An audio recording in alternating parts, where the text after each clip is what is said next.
Welcome to Undercommon Taste. This is a podcast where we create and discuss homebrew content for tabletop RPGs. Wildness, the preservation of the world, so seek the wolf in thyself. I'm Ian Woodworth. I'm joined by my co-host James Daly, and today we're talking lycanthropes. Woohoo! So, or Aru? Werewolf in London. Get our inner Warren Zevon out. Yes. So, fun story about that before we get too far in. So, my dad was in the army, stationed in Germany during the 70s, and he was on guard post duty the night that came out. Okay. And so, when you're on guard post duty, you can't, have a radio or anything on. So, he finishes up his shift at 2 o'clock in the morning, goes back to the barracks, goes to sleep, wakes up the next morning, and everyone on base is going Aru at each other, and he has no idea what's going on. Did I drink something? Was there something in the water? So that's the fun story that I have. That would be something to wake up to. It's just it's weird how culture can change that fast, too. I mean, that song, it's a fun song if you've not heard it. Again, it's a 70s song, so it's been around a while. It is a fun little song. Yeah. All right. So, yeah, again, lycanthropes are a high list on my favorites. I love lycanthrope lore. This was a lot of fun for me to delve into. We're actually going to try to break this up into 2 episodes. So today we're mostly going into real-world folklore and history of werewolves and lycanthropy. Next week, we're going to try to take all of this and show you how you can bring it into a game. I think things like this, where there is so much mythos that exists, history, culturally, werewolves are kind of everywhere. And I did focus largely on Western culture. I'm sure there's Eastern and Asian culture werewolves. I should have looked into. I apologize. I dropped the ball on that. Well, we did also only have so much time. Yeah, this is also fair. I will say this is probably a little ethnocentric on my part. I should have looked more into Eastern cultures. So I apologize for that. But again, almost every culture everywhere has some inkling of this changing from man to animal. You can go back even to where they had the cave paintings, when there was this animalistic shaman type culture or beliefs. So this conversion of man to animal and vice versa is a very old and strong human tradition. Right. And even going back to certain cultures where the animals that were able to take on human aspects were the gods. Yeah, exactly. Even something like the Egyptian deities where they had that half animal, half human form and older. Yeah. Yeah.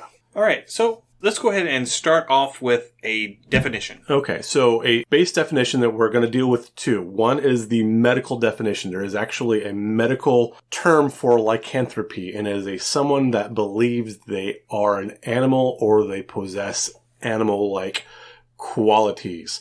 So you walk through, I think, the first thing that comes to mind is the biblical example of King Nebuchadnezzar, and at some point he went mad, and they said he was eating grass in the field like a common beast. So he thought he was an animal. He thought he was a moo cow, and he was doing moo cow stuff. So hey, I'm a hippopotamus. And if you truly believe that you are a hippo, that falls under the condition of lycanthropy in a medical sense. Right. And then from an etymological standpoint, we have lycanthropy, which has Greek roots, lycan meaning wolf, anthrop meaning man. It literally means wolfman. Yeah. Hey. From lykos and anthropos. Yes. And then going on the other side, werewolf is a literal synonym. Yes. It's just going from a Germanic source as opposed to a Greek source. Yes. Because you have wer, which was the Old English for man, wolf, which is wolf. So it's either a wolfman or a man-wolf. You get to pick. Yay, syntax. Yeah. So in popular culture, in mythology, the werewolf, the person who is able to shift back and forth between man and wolf, is the archetypal lycanthrope. Yes. Especially in games in more recent years, lycanthropy has taken on a slightly different definition, going into covering all individuals who are able to transform between a normal human and some sort of other animal. Right. And again, this comes into a lot of culture, and I think early on, particularly with wolves in particular, because dogs were among the first creatures we domesticated. And with that, they are also pack hunters, and humans at this time had gone from a scavenging animal to a pack hunting animal. So there is a lot of relation. There is a lot of that primal to more refined, so reverting back to a primal. And again, it does have a lot of those really deep psychological roots. And for early humans, a pack of wolves Was terrifying. was a very real, very terrifying thing. Yes. Because the European wolves were much larger than North American wolves. Yes. And so they were, I mean, I think they are mostly extinct now if they're not completely extinct. I think they basically hunted them out of existence. But by and large, a European wolf was a very real, very terrifying creature to a person. Yeah. Add to that the fact that they did hunt in packs. Right. And they would basically roam at impunity. Yeah. They would do what they wanted to do. Something like a bear is going to have a lair, and it's going to be something that you can figure out where it is and avoid it. Yeah, and bears were a single bear. And again, where you would have, you might have 2 or 3 people, you might have 5 or 6 or a dozen wolves. A European wolf, for example, for a kind of consideration, if you've ever seen a Great Pyrenees, slightly larger, a German Shepherd, bigger than that, I mean, they were a very, very large dog, but more muscled, faster, a lot more vicious. And again, you were getting 3, 4, 5, 10 of them at a time. If you only had 2 or 3 humans, with them working in concert, it was a very mismatched fight. Yeah. So one thing that you can think of, the Irish Wolfhound. Yes. Was a dog bred to fight wolves. Right. To hunt wolves. Yeah. Think of how big an Irish Wolfhound is. Yeah, you're looking at 120, 130 pounds of dog. Yeah, and it's a dog that, standing on the ground up to his shoulders is about 4 feet tall. Yeah. That is about the size of the European wolves. Yeah. That's also about the size of a European at the time. Again, they were of smaller stature than we tend to be today. Again, around the lower 5 feet was normal. If you weighed 150 pounds, you were a stocky European. Right. You were probably going toe-to-toe with a single wolf. Maybe. Weight-wise. Maybe. Yeah. Weight-wise. I mean, again, it wasn't too far off. And again, they're faster. They've got teeth. They're hunting in a pack. They're quadrupeds. Yeah, it was a bad day. So it makes sense from a cultural standpoint that the wolf would be the thing that you would latch onto because, werewolves were supposed to be this terrifying entity. Yeah. And what was more terrifying on a daily, relatable basis than a wolf? Right, exactly. Yeah. There's that. There's also the pure psychological terror, the basic horrors of any horror films. It is either being the prey of an animal or eventually becoming the monster yourselves are 2 of the hardcore tenets of any kind of psychological horror. You look at most horror films and you're going to fall into one of those 2 camps. Either you are prey, you are no longer the alpha predator, or you yourself become the monster. And this werewolf does kind of fit both of those in a weird way. Again, same thing with vampires as well. Again, we are not the biggest, baddest thing. We are not the thing that goes bump in the night. And then, too, eventually they could convert you or things like that. And we will talk about how that works later, which is meh. But that sense of losing your humanity and becoming the monster yourself is also a primal fear. Right. So let's go in and talk a little bit about some of the folklore. Okay, yeah. Because you did a whole bunch of digging on this, so I'm going to let you do this. So, I mean, the concept of this werewolf goes back as far as we have writing almost. So if you think back at the first collections of writing, the first story we have the Epic of Gilgamesh, and we've got werewolves in the Epic of Gilgamesh, which is kind of interesting. This was new to me. And the fact that Gilgamesh turned down at one point one of his lovers because she apparently turned her previous lover into a wolf. So whether that, werewolf is an STI at this point, I don't quite know. Again, our collection of the Epic of Gilgamesh is not complete. It is fragmented, but apparently we are going back this far with werewolf lore that, hey, sleep with the wrong lady and she's going to turn you into a wolf man. Maybe she just had fleas. Oh my, yeah. I mean, I think those are called scabies or crabs. No, okay. Crabs are not fleas.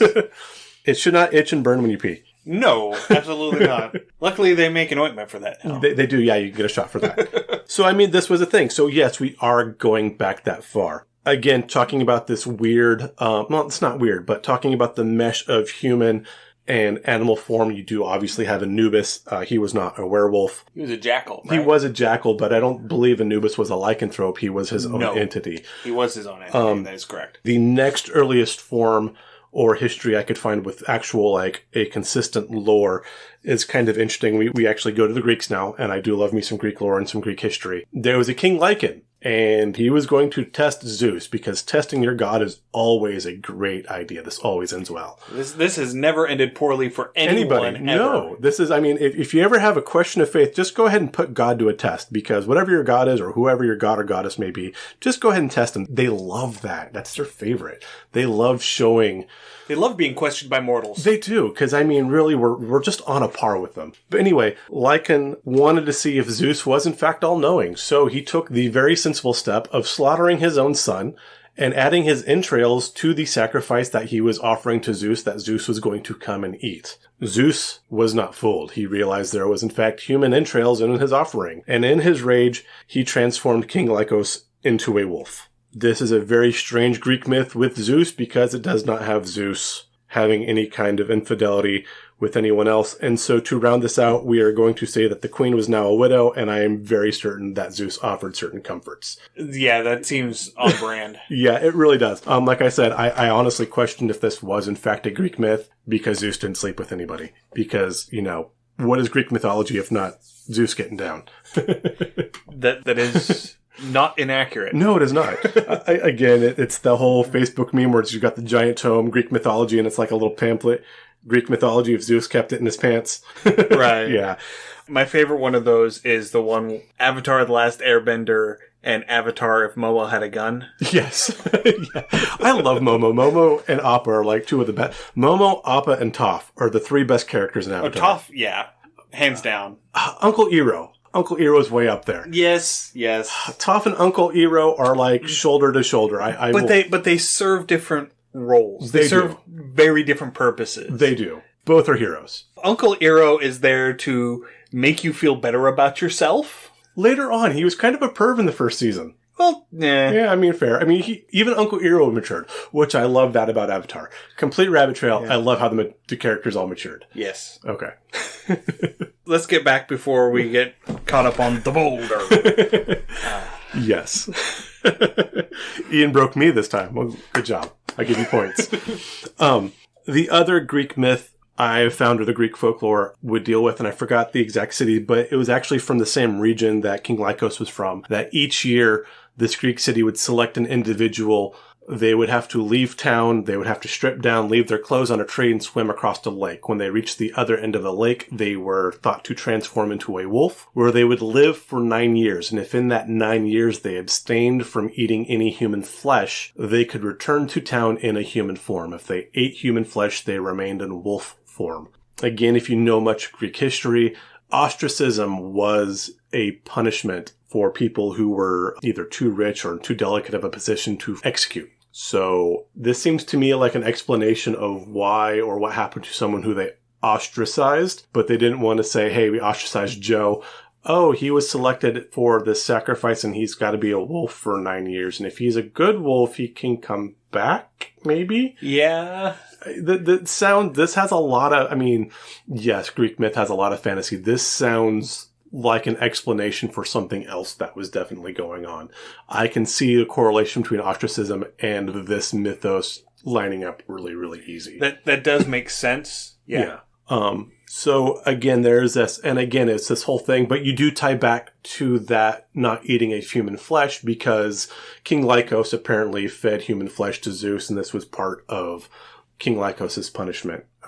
Right. So and going back off of this being a metaphor. Right. You know, they get ostracized because they are perhaps doing something, you know, illicit, doing something predatory. Yeah. You know, from a cultural standpoint. Yeah. Doing something that is detrimental to the society. Yeah. And so they are kicked out until they can remedy their ways. And as long as they're not being a charlatan somewhere else and, getting kicked out of somewhere else. If you can demonstrate that you have learned your lesson and you can be a productive member of society, then you can come back. Yeah, that makes a lot of sense. I mean, if you're going to continue to be a problem, then you can stay the hell out, And that seems reasonable. Yeah. That seems a reasonable punishment. That seems a reasonable thing. Get out of our city, do your stuff. If you can be cool for a couple of years, we'll might let you back. You're on timeout.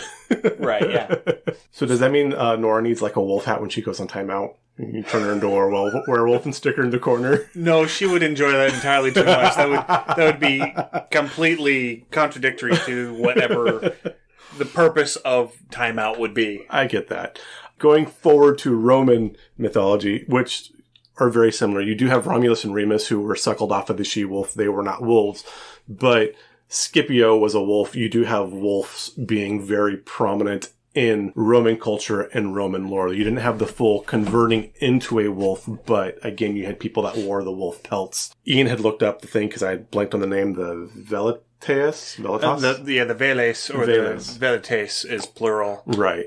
They were skirmishers. They would wear a wolf pelt in formation during military things. This will actually become something we're going to talk to a little bit more as we talk about the Norse. And talking about the prominence of wolves and such in Roman culture, a fun little tidbit that I found looking up etymologies is that in Roman society, the term lupa for she-wolf was also a slang term used for prostitutes. Oh. And apparently has carried over into variants in Spanish, Italian, and French. Interesting. I was unaware of that. That's actually really interesting. And I wonder if that has to do solely with the suckling of the... solely with the tale of Romulus and Remus, yes.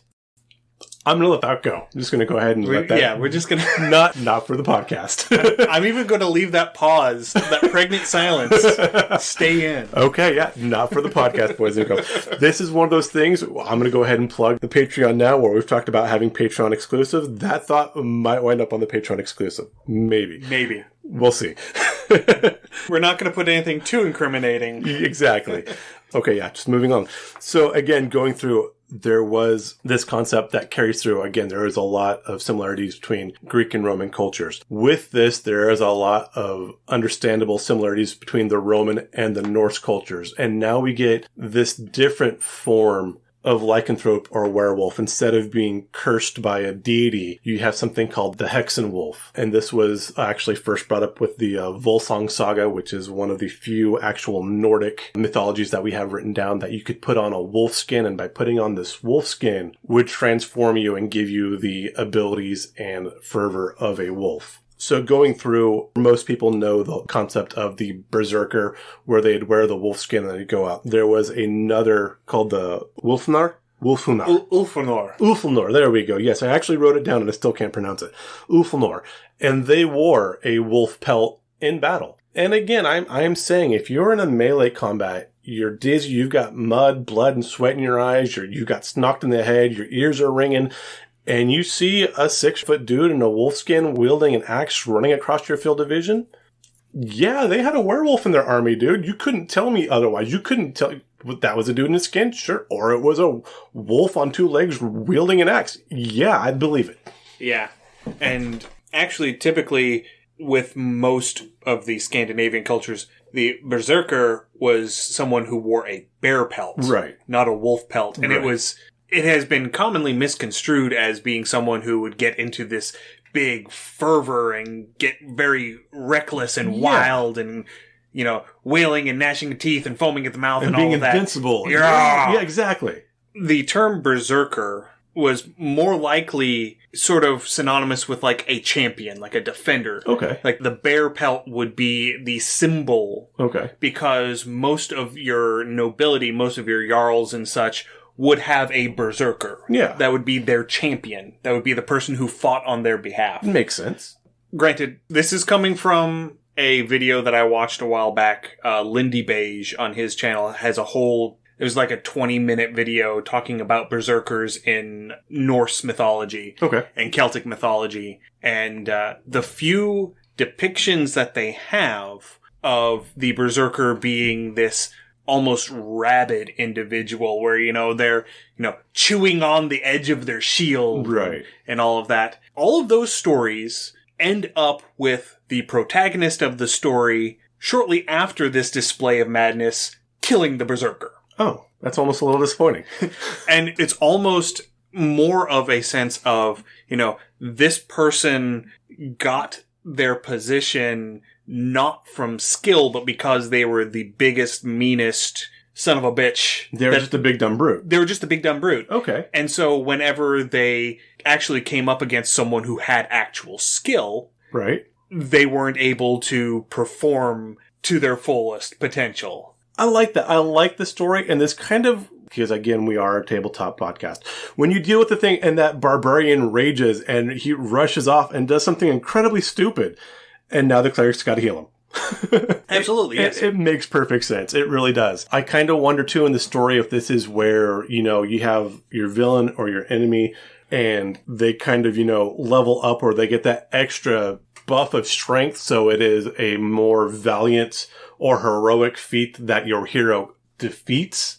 I wonder if that could be part of it as well. Potentially, yeah. But I do like the fact that, and again, because also going back to as well as the Roman military was trained, and that was the fact is they fought as a unit, they fought together, and if someone were to break ranks with that, they were punished extremely harshly. So when they were fighting the Celts, when they were fighting the Nords, when they were fighting the Germanic tribes, you would have a champion or a person who would, thump their chest and step up. And because they were fighting a unit versus an individual, hero combat, yeah, they would generally be dispatched fairly quickly. I could see this being one of those things that translates where, again, proper training, self-restraint, control are the things being prized versus just raw, mindless strength. Right. Yeah. And going back to that point that you just made, that was a big cultural difference between the Romans and the Germanics. Yeah. Because the Germanic tribes, there's not as many people in your tribe. Yeah. So it would very frequently be a very ritual combat. Yes. Where, both sides would come out with their full armor and they would rattle their weapons and shake their shields. And at the end of the day, the two champions would walk out. Yeah. They would fight each other. One person would win. Yeah. And quite often, that was the end of it. Right. That was dispute settled. Mm-hmm. We have a clear victor. We have a clear vanquished. Yeah. I mean, you go through that. And even going backwards here through Roman and Greek, you have that. Again, you look at the Battle of Troy. You had Achilles and Hector. Going to a biblical standpoint, if you know your biblical history, you have, David and Goliath. Was this combat by champion? Our champion combat was a common, I don't want to say a more primitive, but was an older form of combat. It was less, I don't want to say civilized because that's not the right word, but it was a less refined, less industrialized, I guess you could say, that could be form of war. Again, it was less of a military complex and more of a, this is the best we got. If the best you got can't beat our best, then obviously the rest of us can beat you too, which would make sense in a smaller combat. So I do see that as well. Right. And this also goes into, just the mindset. Yeah. Because, Rome was expanding. Yeah. And the whole point of having their armies was to force expansion. Yes. And so you're not going to risk everything on the outcome of a single one-on-one fight. Right. You're going to utilize this whole well-trained force fighting in units. Yeah. To completely annihilate. Right. Any armed resistance to your occupation. Exactly. And then you set up a garrison so you can maintain it versus fighting over a hunting ground or a farming field or a resource, a mine or whatever, a single resource, that it would almost be like a tribe war or a clan war or a feud war where it was just over a small point. Rome was taking over huge swaths of land. Yeah. Yeah. So again, this was a big cultural divide. So again, I really do. I mean, we could probably go way into depth on what the Berserker was and how it functions, but I really do like that the fact that the Berserker was actually a breakdown versus something you would aspire to. It's weird how that's kind of translated over time. Well, that is what it has become in modern parlance. Right. It's something that has transformed based off of cherry-picking individual accounts. Yeah. As opposed to what the entire thing was as a whole. Now, this would be something I would be really interested in. Ian and I obviously we've mentioned both times, are from America, and America does have this bootstrappy cowboyism kind of individualist. I wonder if this translation of the berserker ideal translates is the same somewhere like in Europe, where it's less and you have more of a communal society versus, it's all do stuff by yourself out here. And I wonder if that is an Americanism or if it is a modern.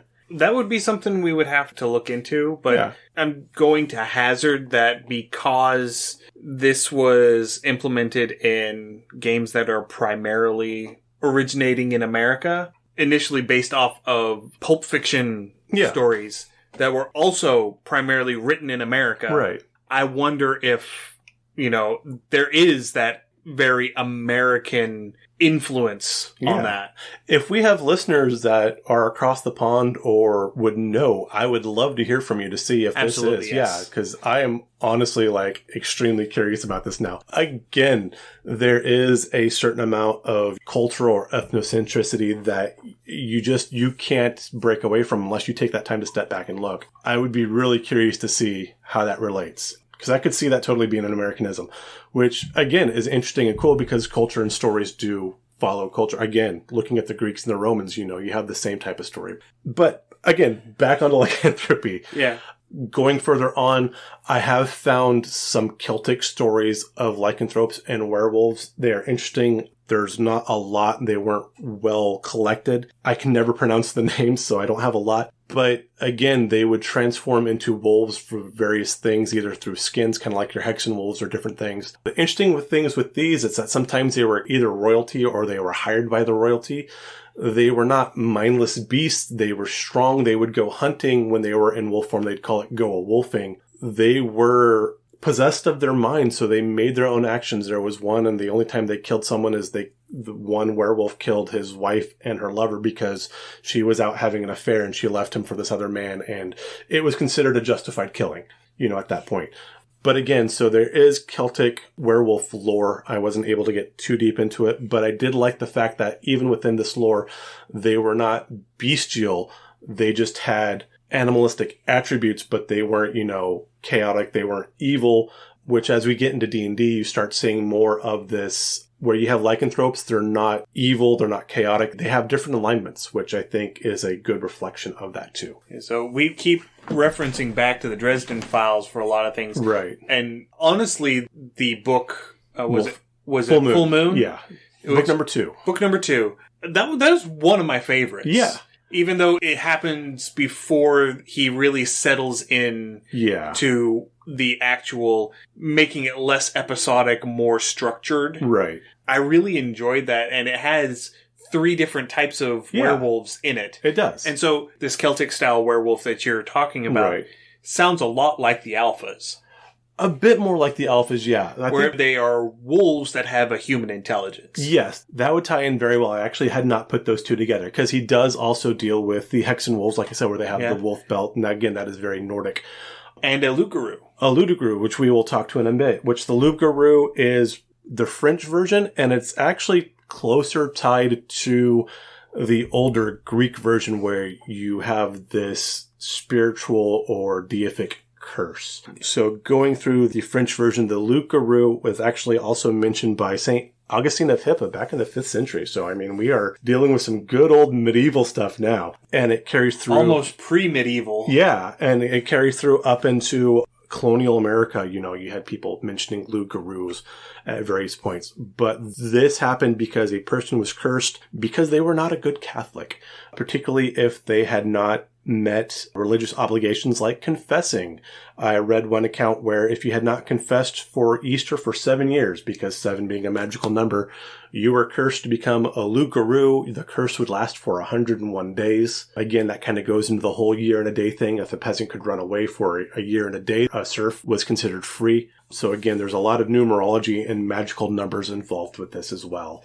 I kind of want to look at the early Catholic calendar and see if there is a High Holy Day 101 days after Easter. I would almost guarantee so. Okay, now I've got to think, because Easter falls pretty close to spring equinox. Well, Easter is the Sunday after Christianized Ostara. Right.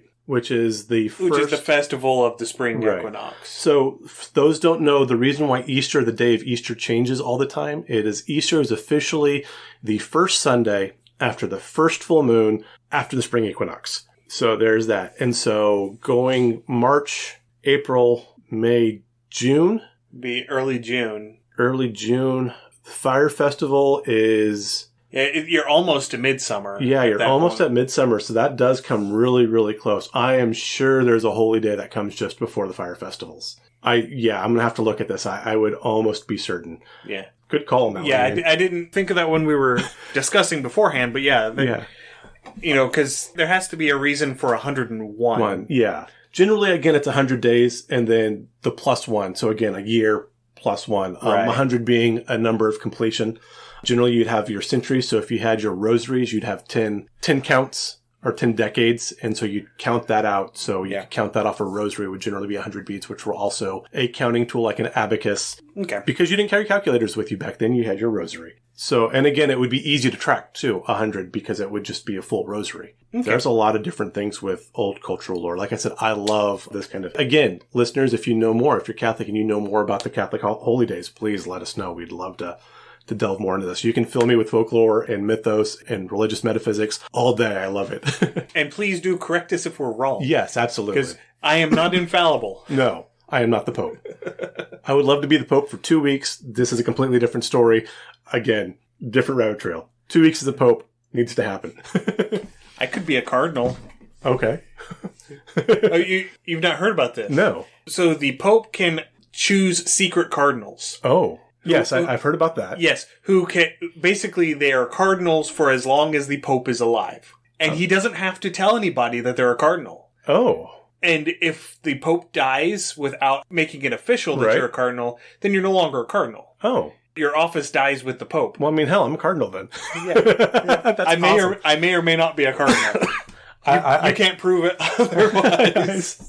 That is awesome.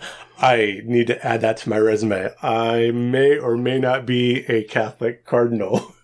Schrodinger's cardinal. Yes, I enjoy blasphemy far too much to be cardinal.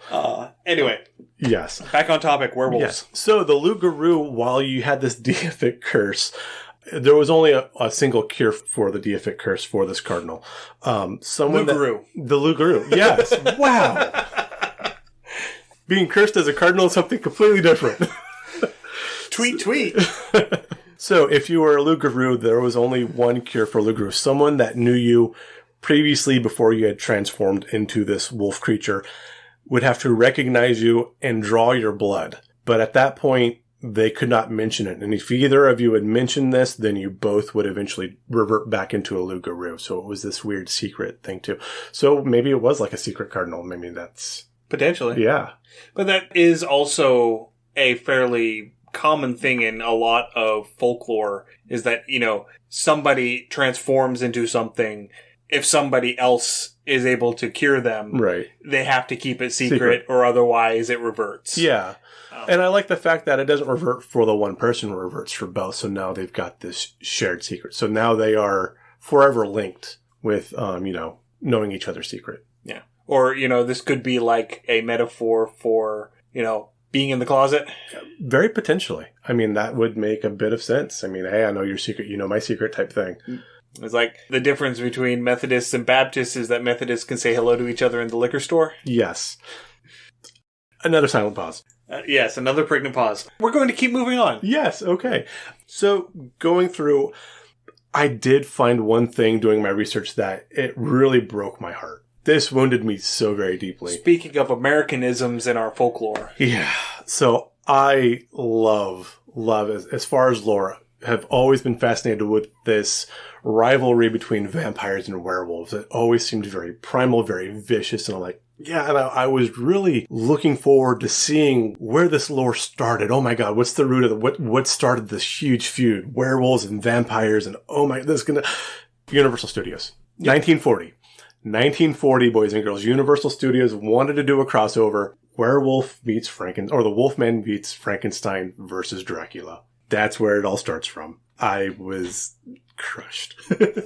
That said, great job, Universal Studios. This carried well. And I mean, there's a lot that feeds into this. Again, the concept that the vampires are aristocratic, they're civilized, they're high society, where the werewolf, again, is primal and rural and generally based off of strength, where a vampire is going to use wit. So again, you do pit these polar opposites. They're both terrible creatures of the night. The vampires thrive in the night while the werewolf is cursed by the moon. Again, the whole full moon thing. Same damn movie. So yes, the werewolf on a full moon and the vampire werewolf feud. Same movie. It was a stupid 1940s crossover. I'm going to have to watch this movie now. Yeah, but I mean, the whole establishing vampires as aristocracy, that well predates the movie. Yes. I mean, that, going all the way back to Bram Stoker, Dracula is... Right. Dracul, who is a landed noble. Right. Is it Baron? No, he's Count. Yeah. That's right, Count. Count Dracula. Yeah, But going through and talking about Dracula, and this is one of those things, if you take your folklore and think about it, sometimes you break your favorite things.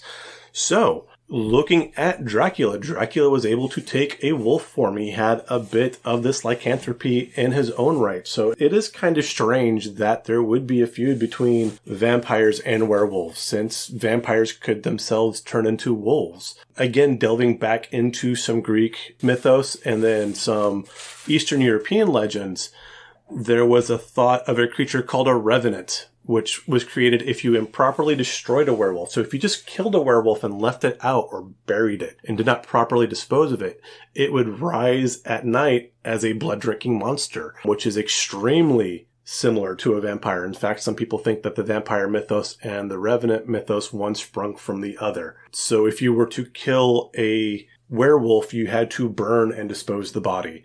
If a revenant rose from this, the revenant had to be decapitated and the head thrown into a river, where its sins would sink it to the bottom of the river and prevent it from rising. Other mythos was you killed a revenant much in the same way you would kill a vampire. You would stake it through the heart to pin it to the ground.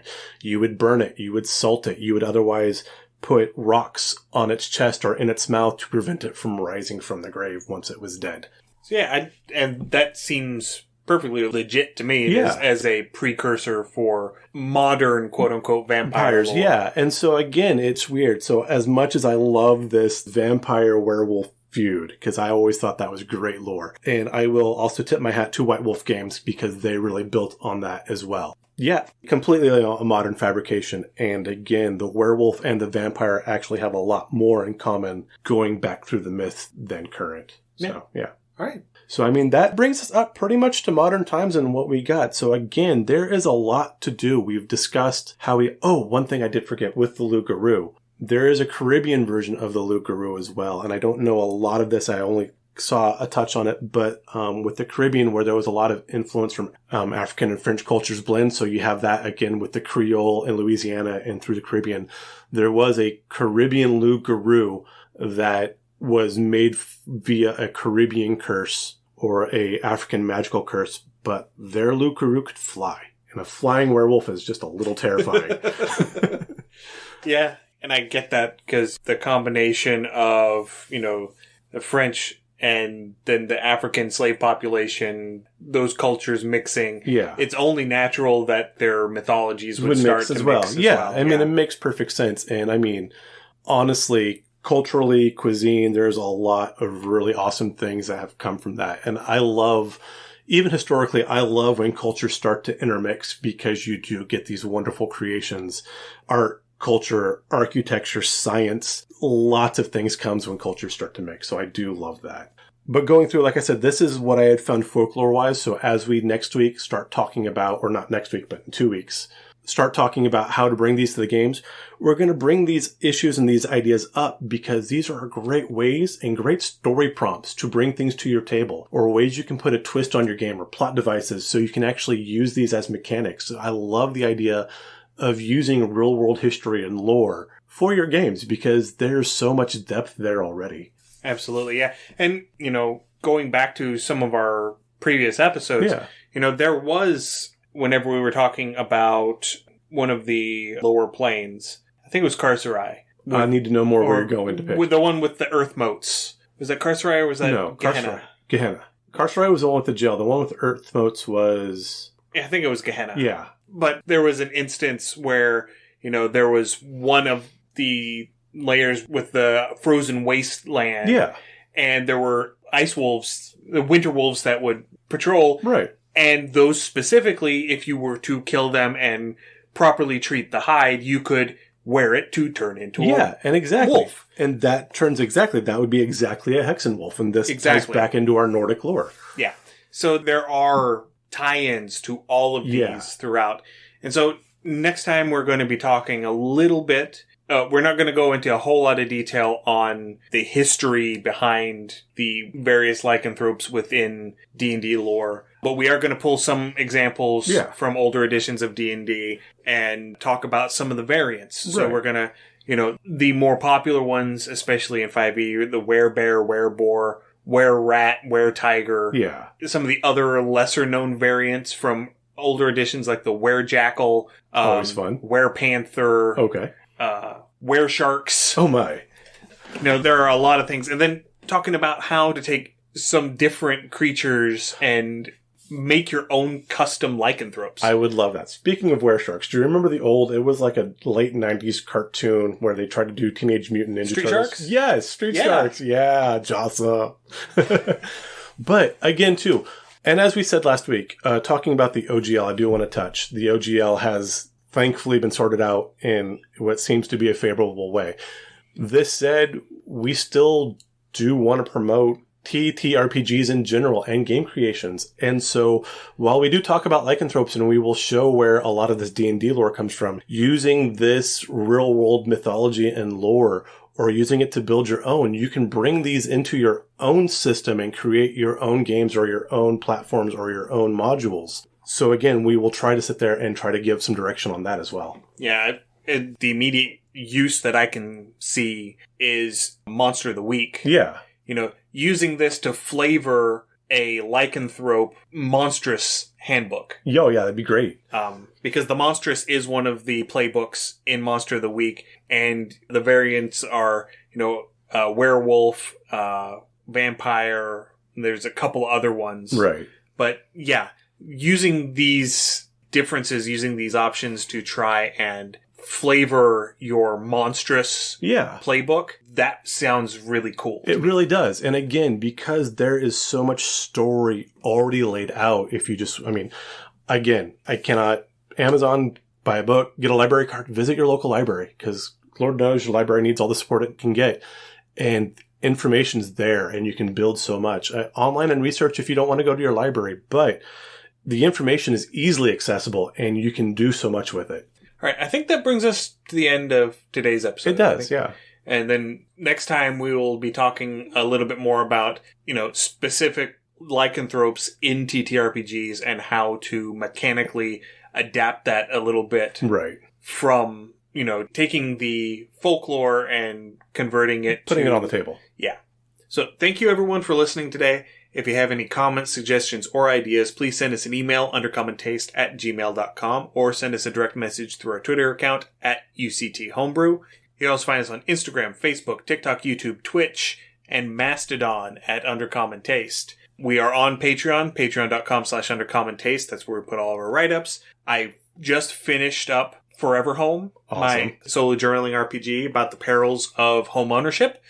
You can get a free copy if you join our Patreon at any level, or you can jump over to our itch store, undercommontaste.itch.io, to pick up a copy for $3. Awesome. Finally, we are on Discord. There's a link for the Discord in our show notes, and we'd love to have you come over and chat with us. Absolutely. If this is your first time listening, welcome. We're so glad you found us. You can find our other podcasts wherever you listen to podcasts. We're on Apple, Google, iHeartRadio, iTunes, Spotify, all of those. As always, please subscribe and give us a rating and review. This helps increase our visibility and lets us know what you want to hear more of. Stay safe, everyone, and we will see you all in 2 weeks. Happy gaming. Thanks for joining us for another episode of Undercommon Taste. Our theme song is Massacre Ann, written and performed by Mary Kroll and used with permission. You can find Mary online at marykroll.bandcamp.com or on Patreon at patreon.com/Dr. Mary C. Kroll. Our logo is by David Sutherland. You can find more of David's work on deviantart.com/David Sutherland or on instagram.com/Willex_73. We'll be back in 2 weeks, so stay safe, and we'll see you then.